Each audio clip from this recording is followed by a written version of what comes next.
శుభకార్యాలకు పూజార్ల కోసం వెతుకుతున్నారా? పూజారీస్.com లో అతి తక్కువ ధరలకే పూజార్లను ముందే బుక్ చేసుకోండి. వెంటనే కాల్ చేయండి.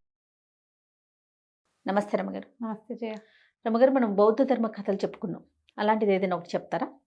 ధర్మపథం కథలు, మాతికుని తల్లి కథ చెప్తాం.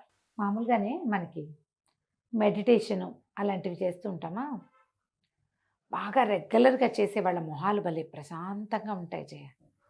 వాళ్ళు మన ఇంటెన్షన్స్ కూడా కనిపెడతారు, చెప్పేస్తారు కదా.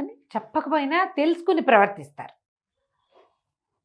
అవతల వాళ్ళ ఇంటెన్షన్ని గమనిస్తారు, వాళ్ళు గమనించగలుగుతారు. అలాంటిది కథ. ఈ జేతవనంలో బుద్ధుడు ఉన్న కాలంలో బౌద్ధ భిక్షుకులు చాలామంది ఆయన దగ్గర ఉండేవాళ్ళు. అయితే వీళ్ళు ఏంటంటే మామూలు రోజుల్లో ఎప్పుడూ భిక్షాటన చేసి వాళ్ళ అవసరం కదా, భిక్ష కోసం వెళ్ళేవాళ్ళు. ఆ రోజుకి ఆహారం సంపాదించుకోవటం. అయితే వర్షాకాలంలో వీళ్ళు ఏం చేసేవాళ్ళు, భిక్షకి వెళ్ళేవాళ్ళు కాదు. ఎక్కడైనా ఒక ప్లేస్ చూసుకుని, ఇక సంచారం కుదరదు కదా, వర్షాకాలం సంచారాలు ఎట్లా చేస్తారు, సంచారం ఆ ఊరు ఈ ఊరు తిరగటము ఉండేది కాదు, భిక్షకి వెళ్ళేందుకు ఉండేది కాదు. ఏదైనా ఒక గ్రామము కదలకుండా ఉండే అవకాశాన్ని చూసుకుని అక్కడ తాము మెడిటేట్ చేసుకునేవాళ్ళు, దీక్షలో ఉండేవాళ్ళు. అయితే ఈ మాతిక అనే ఒక గ్రామానికి బయలుదేరారు కొంతమంది భిక్షుకులు. ఆ మాతిక హిమాలయాలకి దగ్గరలో, హిమాలయ కొండపాదాల దగ్గర ఉన్నదన్నమాట. ఆ గ్రామ అధికారి పేరే మాతికుడు. ఆ గ్రామం పేరే, అతని పేరు మాతికుడు అని పిలుస్తారు. ఆ అధికారి ఇంటికి వెళ్ళాలనుకున్నారు. ఎప్పుడైతే ఇలా కొంతమంది బౌద్ధ భిక్షకులు తమ ఇంటికి వస్తారని తెలిసిందో, ఈ మాతికుని తల్లి చాలా ఆధ్యాత్మిక భావాలు ఉన్న ఆవిడ ఏం చేసింది, ఒక ప్లేసు తమ ఇంట్లో ఒక పక్కగా ఖాళీ చేయించి చిన్న చిన్న కుటీరాలు వేయించేసింది. వీళ్ళకి అన్ని ఏర్పాట్లు చేసింది. ఈ సమూహం జేతవనం నుంచి అక్కడికి నడిచి వెళ్ళారు. వీళ్ళంతా అలసిపోయి ఉంటారు కదా, అన్ని ఏర్పాట్లు చేసేసరికల్లా సరే లోపలికి అందరూ వెళ్ళారు. నాయన మీరంతా ఇక్కడ ఉండి చక్కగా మీరు దీక్ష చూసుకోండి, మీ జపాలంటే వాళ్ళు ఏదో ఉంటారు కదా, ఏమంటారు దాన్ని, మా దీక్ష నిశ్శబ్దంగా కూర్చుని ఉంటారు. త్రిపిటకాలు అవి ఇవి వల్లె వేసుకుంటూ ఉంటారు. మీరు ఇక్కడ దీక్ష వహించవచ్చు నాయన, కులాసాగా ఎవరిదారిని వాళ్ళు ఉండొచ్చు అని చూపించింది. వీళ్ళు ఆశ్చర్యపోయారు. ఇన్ని ఏర్పాట్ల, మామూలుగా వాళ్ళు ఎక్కడికైనా వస్తే ఏదో తాటాబూటాగా ఉన్న చోట ఉంటారు వాళ్ళు. ఇక్కడ ఎట్లా ఉన్నాయి, చక్కగా చిన్న చిన్న పటకుటీరాలు, బట్టలు ఆరేసుకునేందుకు ఏర్పాటు, తగిన నీరు, ఆహారానికి ఏమి తిప్పలు పడక్కర్లా, నేను ఏర్పాటు చేస్తాను అయినా మీకు అన్నపానాదులన్నీ నా పూచి అంది. ఇన్ని ఏర్పాట్లుంటే సుఖపడతాం మనం, అంతేగా. దీక్ష ఏమి నడుస్తుంది. వీళ్ళలో ఒక ఆయన చాలా భయపడ్డాడు, ఇంత సౌకర్యవంతంగా ఉండకూడదు. తపస్సు చేసుకునే వాడికి సౌకర్యం మీదకి దృష్టి వెళ్ళిపోతే ఇక తపస్సు ఏమి నడుస్తుంది, ఇక తపస్సు నడవదు. అందుకని మనం వీటిలలో కూర్చోవద్దు, బయటికి వెళ్ళిపోదాం. మనం చల్లదనానికి వాటికి ఇబ్బంది పడినా పడాలి, అట్లాగే వాటిని సహించడం రావాలి. శరీరం ఇంపార్టెంట్ కాదు, ఆత్మే ఇంపార్టెంట్ అని తెలుసుకోవాలి మనం, సంరక్షణలో ఉండకూడదు అని అన్నాడు. సరే ఈవిడేం చేస్తే వీళ్ళకి ఇవన్నీ చూపించి వంట చేసుకోవడానికి వెళ్ళిపోతే వీళ్ళు ఏం చేశారు, ఎవరి దారిని వాళ్ళు బయటికి వెళ్ళిపోయి ఎవరి దారిని వాళ్ళు దీంట్లో కూర్చున్నారు. ఏమన్నా మెడిటేషన్లో, ధ్యానమగ్నులుగా కూర్చుండిపోయారు. వీళ్ళు తెల్లవారేసరికి వచ్చారు. ఇదంతా తెల్లారే జరిగింది. మధ్యాహ్నం 12 గంటల వేళ ఈవిడ భోజనం పట్టించుకుని వచ్చింది. తీరా చూస్తే ఒక్కళ్ళు లేరు. ఆవిడ ఆశ్చర్యపోయింది, ఇదేంటి ఎవరు లేరు, వీళ్ళు ఏమైనా కొట్లాడుకున్నారా, ఇక్కడెక్కడా కనిపించట్లేదే. అక్కడి నుంచి ఈవిడతో ఒక పరిచయానికి వచ్చింది. ఆ అమ్మాయికి బుద్ధిస్టులు వీళ్ళ పద్ధతులు తెలుసు. అక్కడ ఒక గంట ఉంటే గంట కొట్టేసరికల్లా వీళ్ళందరూ వచ్చారు, తలా ఒక పక్క నుంచి. అన్న వడ్డించాక అడిగింది, ఆయన ఎందుకు మీకు ఇట్లా కుటీరాలు ఏర్పరిచా కదా, హాయిగా కుటీరంలో కూర్చుని మీరు ధ్యానం చేసుకోవచ్చునే, మీకు వేళకన్నీ నేను ఏర్పరుస్తానని చెప్పే కదా అనేసరికల్లా వాళ్ళు ఏం చెప్పారంటే, వాళ్ళలో ఒక ఆయన చెప్పాడు, అమ్మా ఇట్లా సౌకర్యవంతమైన ఏర్పాట్లతోటి చేసేది ధ్యానం అనరు, ఇలా కాదు, ఇలా చేయకూడదు. నువ్వు వేళకు భోజనం తీసుకురా, ఆ టైంకి నువ్వు పిలిచినప్పుడు మేము వస్తాం, కానీ నువ్వు ఏర్పరిచిన సౌకర్యాల్లో కూర్చుంటే మాకు ధ్యానం కుదరదు, సౌకర్యం ఇంకా కావాలనిపిస్తుంది, శరీరం మీద వ్యామోహం పెరిగిపోతుందమ్మా, శరీరాన్ని రక్షించే పనిలోనే ఉంటాము అని బోధించి ఎట్లా ధ్యానం అనేది ఎలా చేయాలి, ఎట్లా చేస్తే అది ఫలితాన్ని ఇస్తుంది, మరి మేము దీంట్లో ఆధ్యాత్మిక మార్గంలో వెళ్తున్నాం, ఈ వర్షాకాలంలో ఇంకొంచెం మార్గంలో ముందుకెళ్ళాలనుకుంటున్నామమ్మా అని చెప్పాడు. చెప్పేసరికల్లా ఆవిడ ఆశ్చర్యపోయింది. ఇట్లా చేయాలా, ఇదే పద్ధతి అని. ఆవిడ యవ్వనంలో యంగ్స్టర్ అయితే శరీరానికి ఇంపార్టెన్స్ ఇవ్వకూడదు అలాంటి మాటలు అర్థమయ్యేవి కాదు. అవును.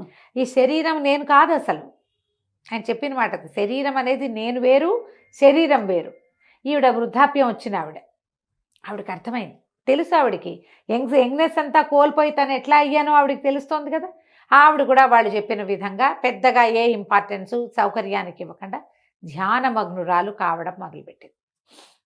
వాళ్ళున్న వర్షాకాలం అంతా ఎంతో చక్కగా చూసుకుంది వాళ్ళని చూడడమే ఆవిడ ధ్యానం అంతే. విశేషించి ధ్యానం చేసుకోవటం నేర్చుకున్నాక వర్షాకాలం అయిపోయింది. వీళ్ళంతా వెళ్ళిపోయారు.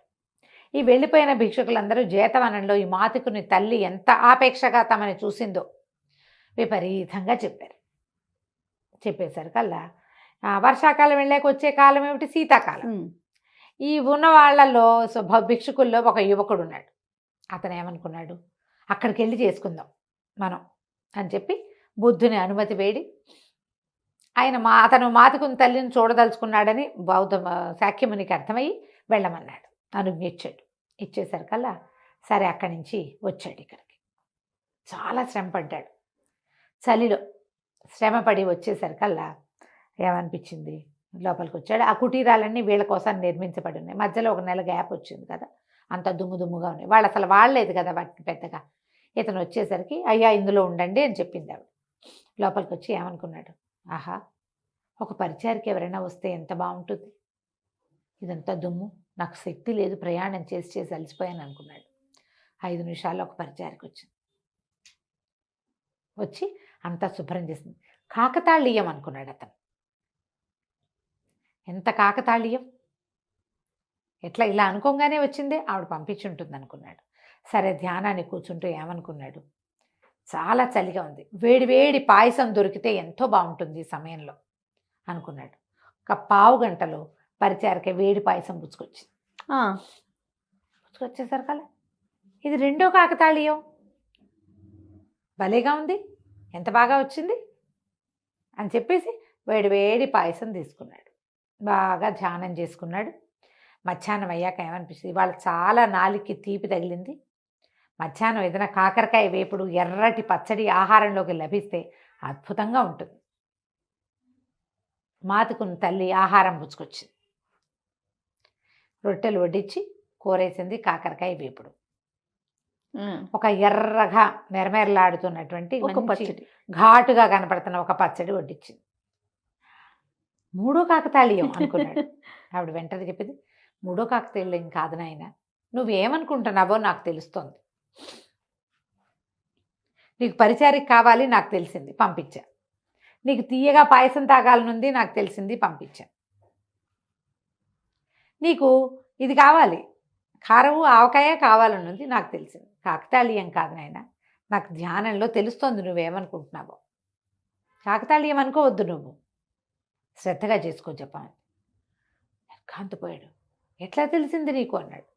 కిందటి సంవత్సరం అది వర్షాకాలంలో వచ్చినటువంటి బౌద్ధ భిక్షకులు వాళ్ళు చెప్పారు నాకు ఎట్లా ధ్యానం చేయాలో. ఆ విధంగా ధ్యానం చేయటం వల్ల నాకు ఇది తెలుస్తోంది. ఆవిడ ధ్యానంలో శారదత్త భిక్షువు అంతకుముందు వచ్చిన ఆయన చెప్పాడు ఈవిడికి ధ్యానం ఎట్లా చేయాలి. అది నేర్చుకుని ధ్యానం చేయటం వల్ల అక్కడెక్కడో కూర్చుని నేనేమనుకుంటున్నాను ఈవిడికి తెలిసిపోతుంది. నాకేవో రకరకాల ఊహలు వస్తున్నాయి. ఇంకా ఈయనకి ధ్యానం కుదరలే ఇతనికి. ఏవేవేవేవో ఊహలు వచ్చేస్తున్నాయి, అవేవో గుర్తొస్తున్నాయి, ఇవేవో గుర్తొస్తున్నాయి. మధ్యలో ఒక వికారాలు కూడా కొన్ని వస్తున్నాయి రాకూడనివి. అవన్నీ ఈవిడికి తెలిసిపోయినాయి అనుకో. ఏమిటైనా ఇట్లాంటి వేషం వేసావు, ఇలాంటి వెధవాలోచనలు చేస్తావు అంటుందో ఏమిటో. ఓకే. ఆవిడికి అభిజ్ఞ లభించింది. అభిజ్ఞ అంటే ఏమిటి? అతీంద్రియ శక్తి, పరచిత్త జ్ఞానం, పక్కవాడు ఏమనుకుంటున్నాడో తెలిసిపోవటం. ఆవిడ ధ్యానం వల్ల ఆవిడకి అది వచ్చేసింది అని చెప్పి తన మనసుని బాగా కంట్రోల్ చేసుకుని జపం చేసుకున్నాడు. చాలా కష్టపడ్డాడు, ఉండలేకపోయాడు అక్కడ. ఆవిడ తెలుసుకుంటుందని బెంగతోటే ఇదైపోయాడు. అక్కడి నుంచి వెళ్ళిపోయాడు. అక్కడి నుంచి వెళ్ళిపోతానమ్మా, ఉండలేకపోతున్నానని చెప్పి ఆమెకి చెప్పి వెళ్ళిపోయాడు. వెళ్ళిపోయి శాక్యమునికి చెప్పాడట బుద్ధుడికి. ఆమెకి పరచిత్త జ్ఞానం వచ్చేసింది, అభిజ్ఞని సాధించింది ఆవిడ ధ్యానంలో. నేను ఇంకా సాధించలేదంటే శాక్యముని ఏం చెప్పాడంటే, మెల్లిగా ఆమెకి జీవితం మీద నుంచి ఆసక్తి తగ్గిపోయే వయసులోకి వచ్చేసింది. అందుకని ఆమెకు తొందరగా వచ్చింది. నీకు కూడా ఈ సాధన అలవాటు అవుతుంది. నువ్వు సాధనే కావాలి నీకు. అక్కడెక్కడికో వెళ్తే సాధన జరుగుతుందని భావించద్దు. నువ్వు ఉన్న చోటే చెయ్యి. చాలామంది చేస్తారు మన దగ్గర ఇట్లా. అక్కడికి వెళ్తేనే పూజ, అక్కడికి వెళ్తేనే భక్తి, అక్కడికి వెళ్తేనే అద్భుతంగా లభిస్తుంది అనుకుంటారు. బయటికి వెళ్తే మనకు లభించేది, ఇక్కడికైనా తోటల్లోకి ధ్యాన మందిరాల్లోకి వెళ్తే అద్భుతమైన ఏమంటారు ఆక్సిజన్ లభిస్తుంది, ప్రాణశక్తి అంతే. తప్ప నీ లోపల ఇవి ఉన్నాయి చూసావా, ఏకాగ్రత, చిత్తం మీద మనకి కంట్రోల్, అవన్నీ నువ్వు నీకు రావాలి. ఎక్కడున్నా ఒకటే. అది నువ్వు అది సాధించు. మాతికుని తల్లి అది సాధించగలిగింది. ఆవిడ తన దైనందిన కార్యక్రమాలన్నీ చేసి భిక్షుకులందరినీ చూసుకుని కూడా ధ్యానం చేయగలిగింది. నువ్వు ఏ పని లేకుండా ఉండి ధ్యానం చేయలేకపోతున్నావు. నీకు అప్పచెప్పిన బాధ్యతలు నిర్వహిస్తూ ధ్యానాన్ని కొద్ది నిమిషాల పాటుగా ప్రాక్టీస్ చెయ్యి. 5 minutes ధ్యానం. నేను మీకు చెప్తున్నాను అన్నమాట. 5 నిమిషాలు, 5 minutes టైం పెట్టుకుని కళ్ళు మూసుకుని ఉండండి. చాలా మందికి ధ్యానం నిలవదించేయ, మెడిటేషన్ అస్సలు చేయలేకపోతాం. 5 నిమిషాలు 10 నిమిషాలు కళ్ళు మూసుకుంటే ఏదో గంటలు గడిచిపోయిన భావం వస్తుంది. అవును, గడిచిపోతాయి అట్లాగే. అలా అయిపోతుంది మనకి. మనము కొద్ది నిమిషాలు ప్రాక్టీస్ చేయాలి. ధ్యానం వల్ల మీకు ప్రపంచంలోంచి ఏదైనా కావాలంటే వస్తుందని భావించద్దు. మీలోంచే అది మీకు లభిస్తుంది. అది చాలు. ప్రధానంగా ఏంటంటే ప్రశాంతమైన చిత్తం. సమస్యల నుంచి బయటపడడానికి చాలా అవకాశాలు కావాలి, కానీ సమస్య పట్ల బాధ లేకుండా ఉండడానికి మాత్రం ప్రశాంతత కావాలి కదా. ఇప్పుడు నేను చాలా తీవ్రమైన సమస్యల్లో ఉన్నాననుకో, నేను ఆశ్రయించాల్సింది భగవంతుడితో పాటు ధ్యానాన్ని. పరిస్థితులు అవే మెరుగుపడతాయి ఎప్పుడో ఒకప్పుడు. మనుషులు ఏం చేస్తారు, కూర్చున్నామనుకో తపస్సుకి ధ్యానాన్ని కూర్చుంటే, అయితే గతంలోకి పరిగెడితే మనసు, లేకపోతే భవిష్యత్తులోకి పరిగెడుతుంది. భవిష్యత్తులో బంగారు కళ్ళు కానీ ఏవో వేసుకుని అవి కూలిపోతాయి, పేకమేడలు కడతాం. గతంలోకి వెళ్ళి మనసుని ఇంకా చిన్నబుచ్చుకుని కష్టపెట్టుకుని దుఃఖాన్ని వెళ్ళబోసుకుంటూ ఉంటాం. నువ్వు అది చేయకూడదు, ఇది చేయకూడదు. మధ్యలో ప్రశాంతంగా వెళ్ళాలి. పరిస్థితులతో పాటే నువ్వు వెళ్ళాలంటే ధ్యానం నీకు సహాయం చేస్తుంది. బుద్ధుడు చెప్పినటువంటి ఈ వాక్యాలు జ్ఞాపకం పెట్టుకోవాలి. తప్పకుండా మనసుని నిలకడపరుచుకో. నువ్వు చేసే పనులు మానేసి నువ్వు నిలకడపరుచుకుందామనుకోవద్దు. పనే నిలకడే అంతే. దేనికదే దాని మీద ఫోకస్ ఉండాలి, దీని మీద నీకు ఫోకస్ ఉండాలి. అంటే నీ క్రియలు ఏవి ఆగవు, కానీ నీకు ప్రశాంత చిత్తం లభిస్తుంది. మాతికుని తల్లి కథతోటి ఇది ధర్మపదం కథ మనకు తెలియజేస్తుంది. చాలా బాగుందండి. నమస్తే. నమస్తే.